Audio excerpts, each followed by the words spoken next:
It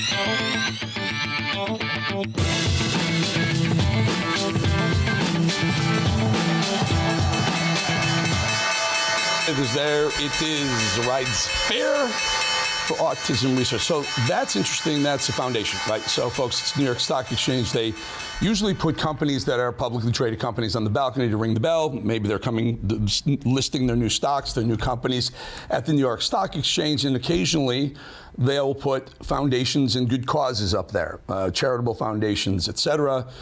Good causes, and this looks like it's a good cause.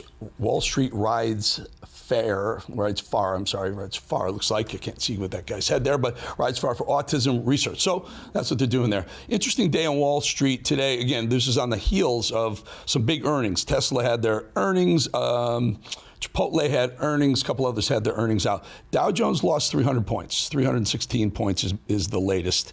When that refreshes, this S&P up a little bit, 4 points.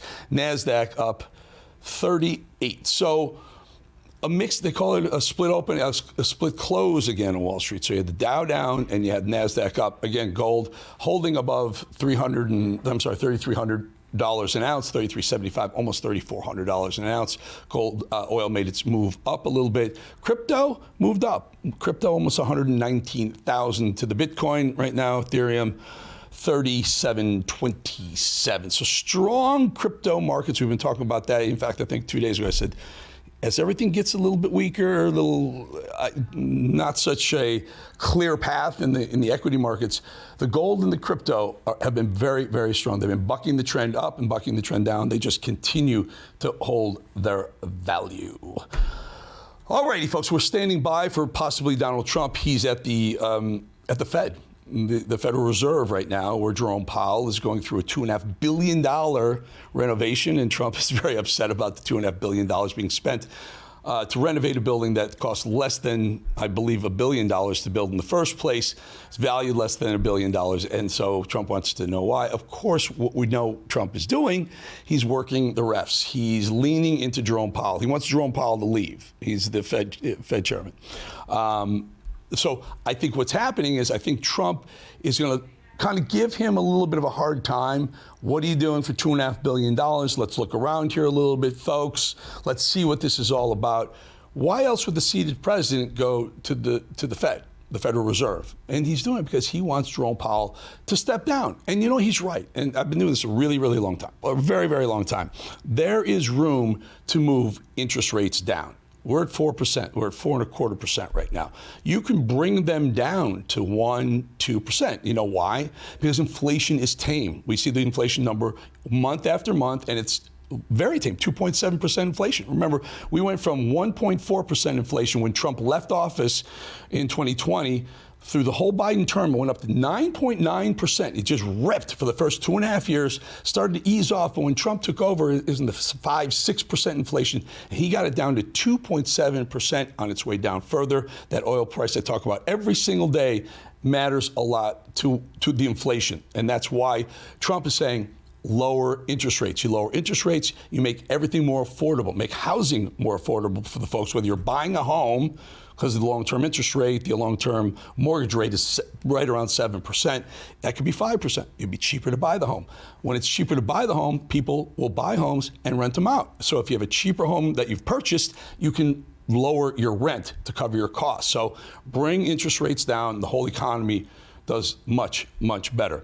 So we're going to keep our eye on Trump going to the Fed. Very unusual move, and it's clearly because he wants Jerome Powell to know he's got his eyes on me. What are you spending $2.5 billion for renovations at one single building? Of all the buildings in D.C., of all the government buildings, I mean, they're massive. Department of Agriculture, the National Archives, building after building after building, and one building, they're going to spend $2.5 billion. Trump wants to know what's really going on here. So we'll keep an eye on that. We'll see if he comes over.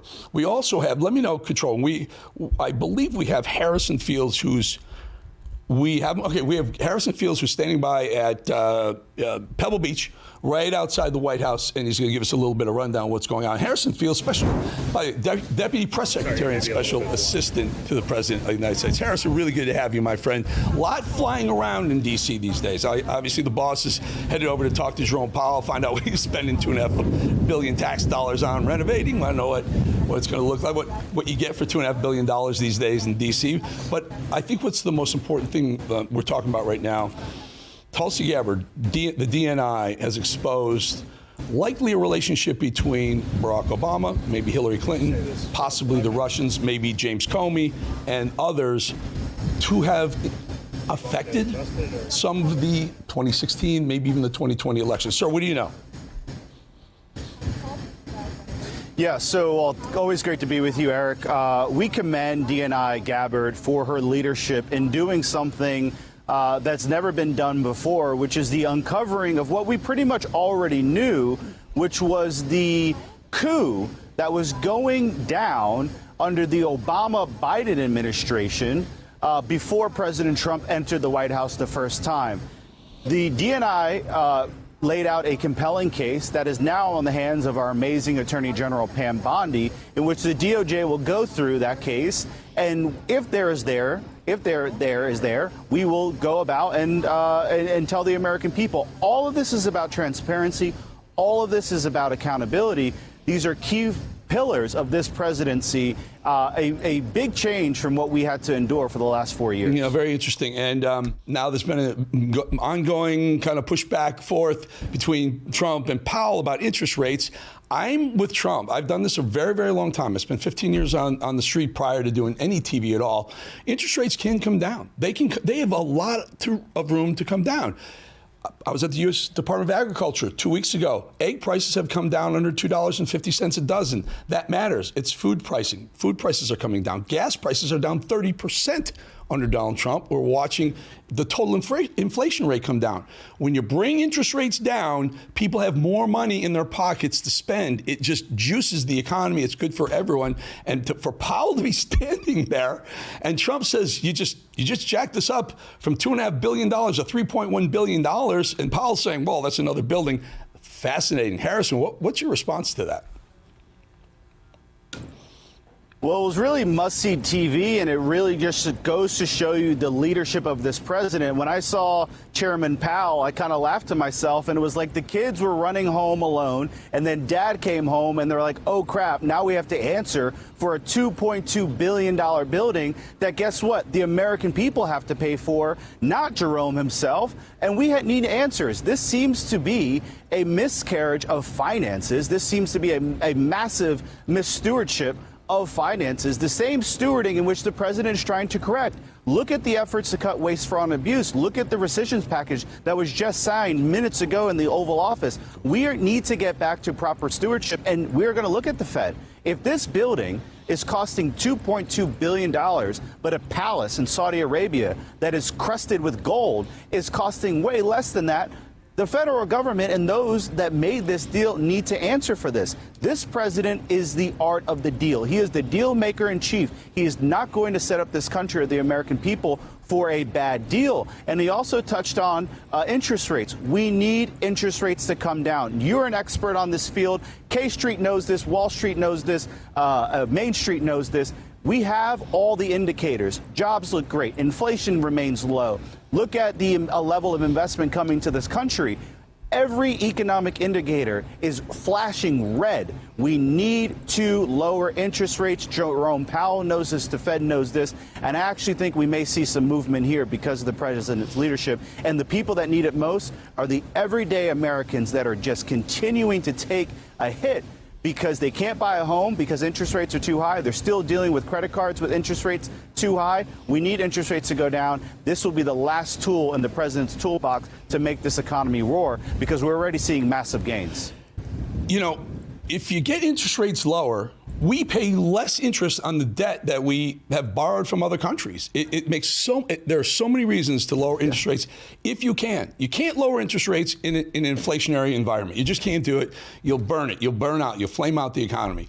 With a lowering of inflation. Look at the Treasury building. The Treasury is taking in Good. Yeah, look at the Treasury. We're taking in record amounts of revenue.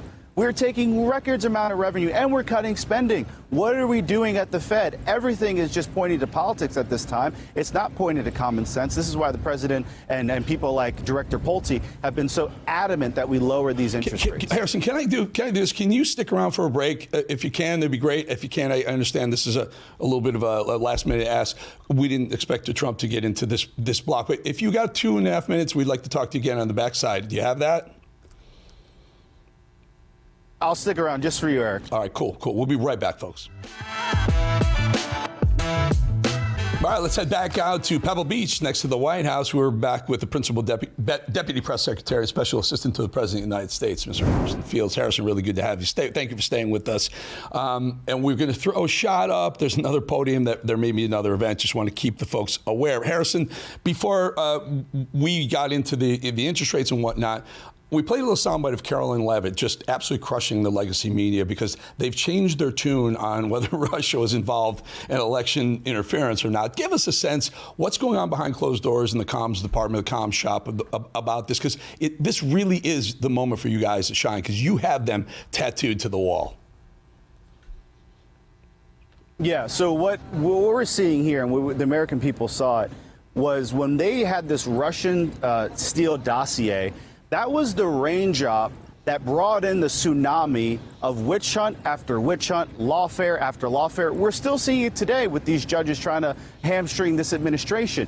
All it took was that initial phony intelligence to have almost 10 years of Russiagate, every gate you can imagine against this president and this administration. And it's not just the people here in this building. It's the nearly 80 million Americans that have voted for this president for 3 times that are being screwed out of all this because you have crooked intel agents who happen to be working at CNN and MSNBC now as contributors and so-called analysts that concocted this information. And the question is, based on the evidence that Tulsi Gabbard provided, how much was Barack Obama involved? It seems like he was pretty involved when the subject headlines goes that the president is asking for a certain objective here in the intel community. We've got a lot of questions. It seems very clear to us. Now this issue stands with the Department of Justice and our amazing Attorney General. But the evidence is very compelling that our DNI Gabbard presented to the American people yesterday. Really shocking. It's absolutely shocking. And you go through these things, and you got a room full of the media who are going, they're pushing back on you guys. Instead of it just reminds me of Jake Tapper writing a book in the aftermath of Biden just becoming absolutely incapacitated, but writing a book saying, oh, they missed it. No, they didn't miss it, Jake. You all missed it because you didn't ask the questions. And they didn't. And it strikes me, Harrison, 51 intelligence agents signed a letter saying that Hunter Biden laptop story was Russian disinformation. 51 of them. And a lot of those folks are the same people that Tulsi Gabbard mentioned in her reportage yesterday.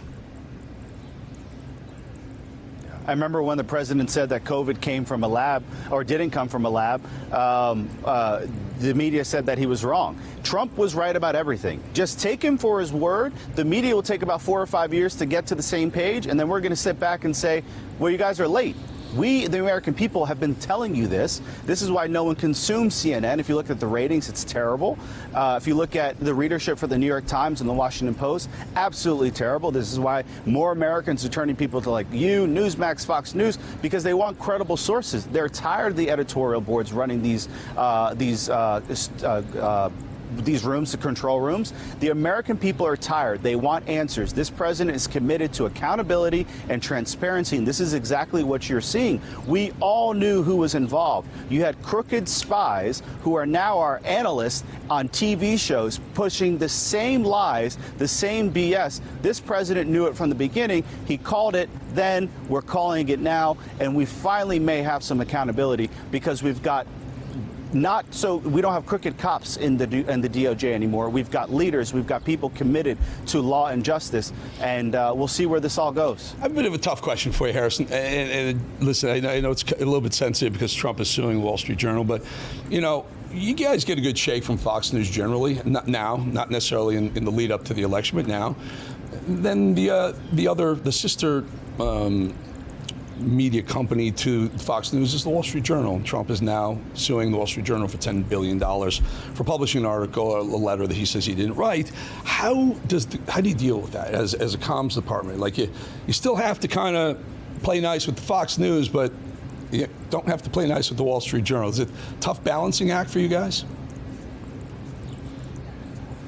Well, listen, we don't expect that from what we expect to be credible news sources as the Wall Street Journal. It's definitely a disappointment, and the president is taking legal action, and I won't go too much further into the next steps there. But listen, when we walk into this press briefing room here at the White House every single day, we are walking into the belly of the beast. We understand we're going to take shots from the right, from the middle, and always from the left. And we are prepared because we've got a good story to tell. We've got the best messenger in the President of the United States. And we've got an administration that's doing what the president campaigned on. So we're always going to be prepared for whatever storm we walk into. And we're always going to come out a victor because, like I said before, we've got facts on our side. We've got the American people who voted for every single thing we do. And we understand that the media is solely focused on distracting the American people from the historic success at the border. Look at what we're able to achieve on the world stage with getting our hostages back and forging peace agreements, what the president's been able to do on tariffs and trade policy. Look at the economy. It's beginning to roar. Look at one big, beautiful bill that was just passed, historic tax cuts, historic investment pouring into this country. So the media has to stew over how can we distract the American people? What division can we stoke? The American people aren't buying it. They walked to the polls and voted for every single thing this president is doing, and we're remaining focused because we have a mission, we have a mandate to achieve. You know, Harrison, you tell Caroline Levitt from us, she did a phenomenal job just dismantling the lying legacy media. It was fantastic. She's very lucky to have you, too, as her deputy press secretary. You do a really, really fine job. And I'm just thrilled that we shared that moment with Trump and Jerome Powell. I mean, that was just... I got goosebumps. That was just amazing moment to watch and experience. He's the contractor in chief. It was great. The hard hat, Jerome Powell looked like he was just a scared little puppy. It was awesome. Love to do it. Hey, Harrison, appreciate your time. He did. He looked like he saw a ghost. Or he saw God. Or he saw God. Harrison, appreciate your time. Yeah, hopefully. Bye. I'll be right back.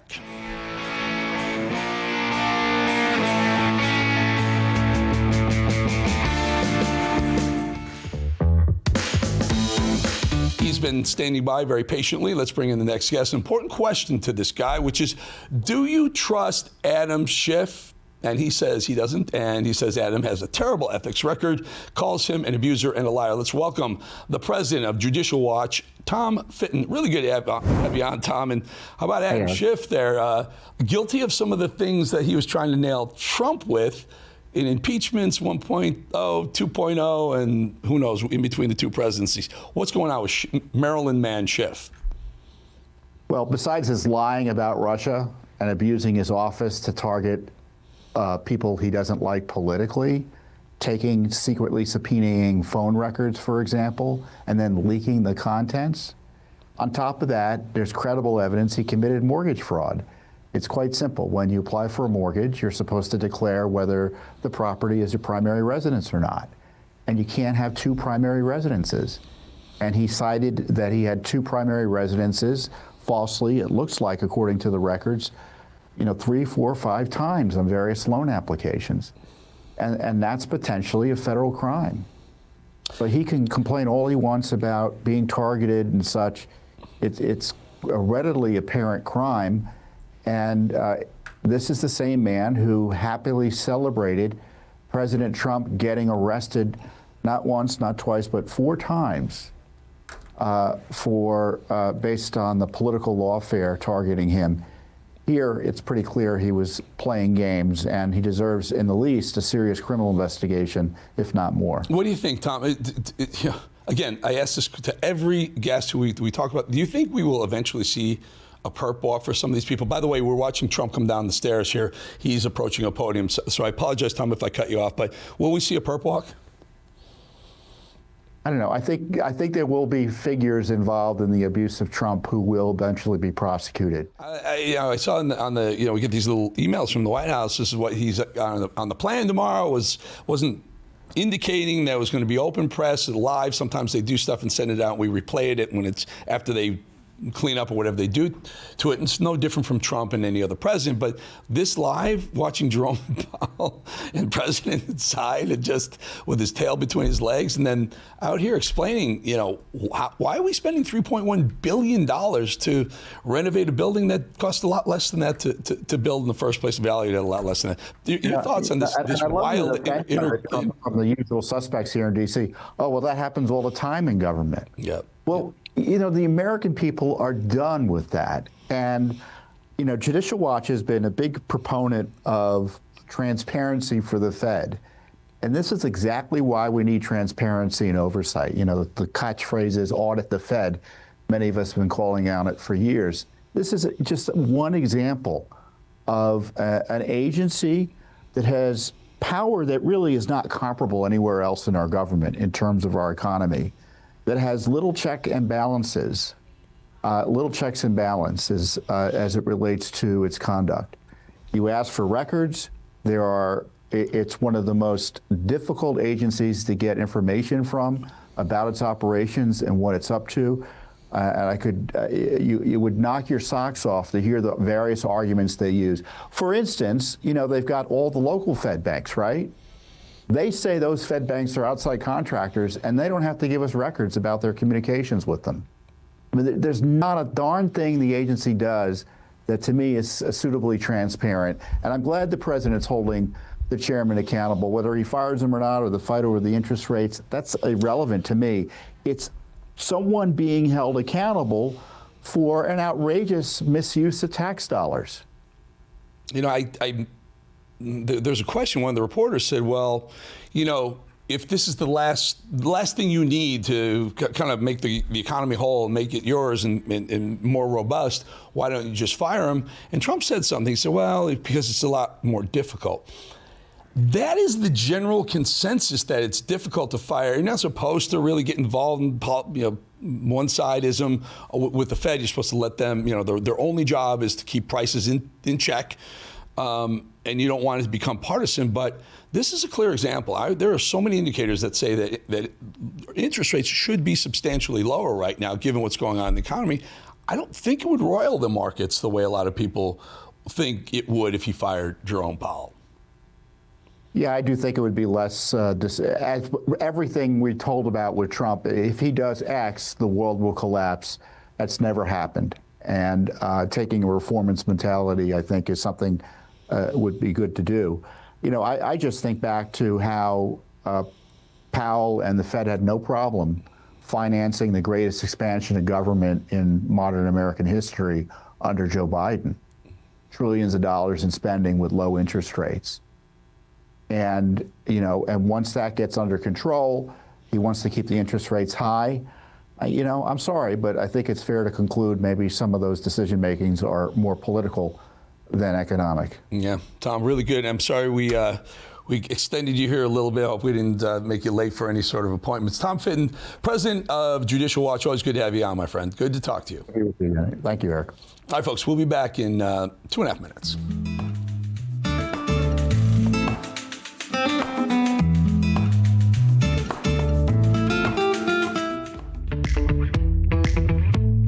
Why is it that every time a Republican exposes something that the Democrats have either done or are currently doing, all the other Democrats and media come up with a million reasons why the Republicans are wrong? The latest example comes from CNN, where the network's national security analyst is now accusing Trump of helping out Russia.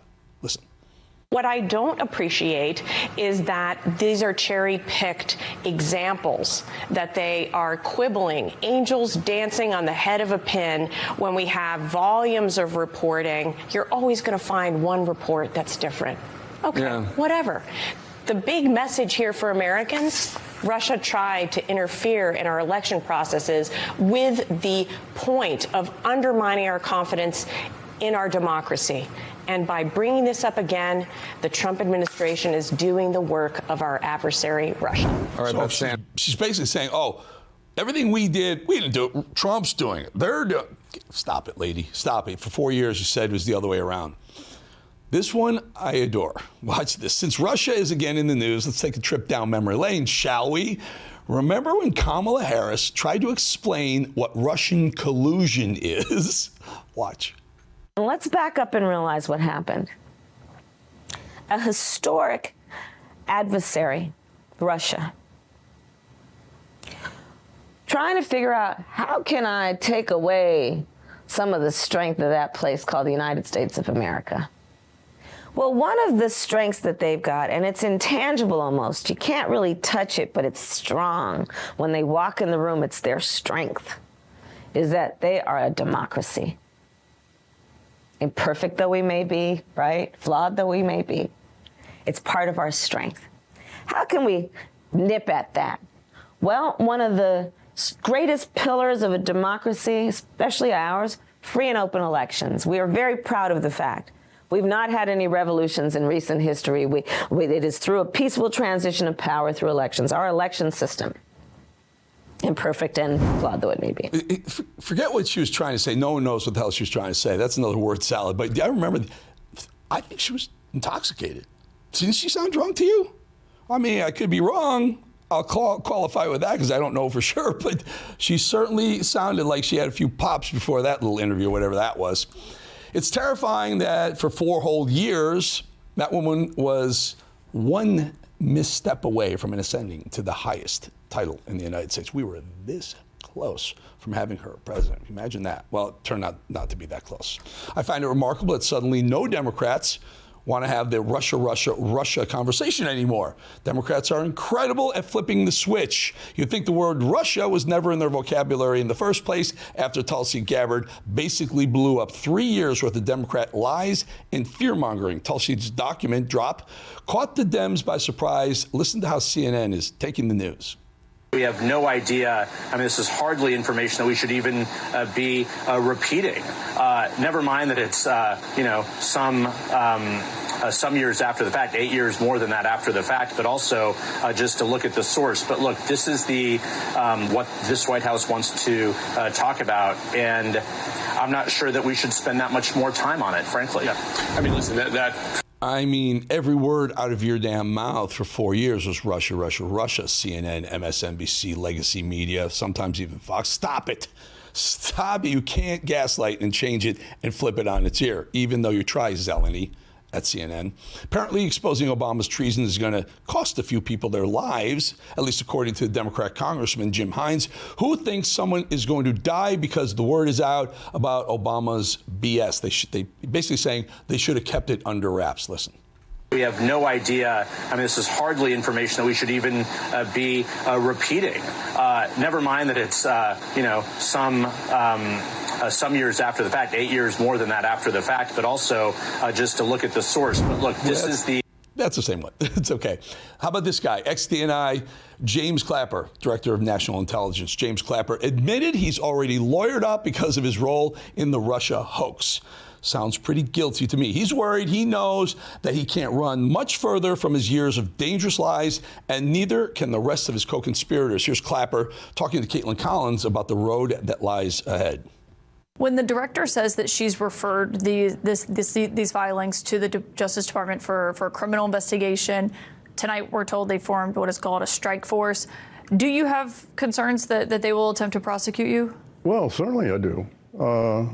After 8.5 years of this, and I don't know of an intelligence product that was more scrutinized, more investigated than that product was by numerous people. It's very disconcerting. It really is. And I take seriously when the President of the United States accuses me of being a participant in a treasonous conspiracy, which is ridiculous. So what will you do if they come after you? What is your plan? Well, I'll lawyer up, I suppose. You should lawyer up. You should lawyer up. And I'm going to say this, Jim Clapper, you're a liar. Clapper, you're a liar. And you know I can say that with confidence that he won't sue me for saying that because he lied under oath on camera to a Senate panel when he was asked, do the feds spy on innocent Americans without a warrant? He said, no, we don't. Does the NSA, National Security apparatus? No, he said no. Under oath, he said no, they don't. And within a couple of weeks or days or so, we found out they do, in fact. They were, in fact, doing exactly that. And he had to rescind his commentary so he didn't go to jail. Lawyer up, Jim Clapper. Lawyer up, my friend. All right, folks. Bannon's coming up on War Room next. Love him. We're working on some fun stuff. I hope you enjoyed the show. I will be back with you tomorrow. The War Room, Steve Bannon, coming up right now.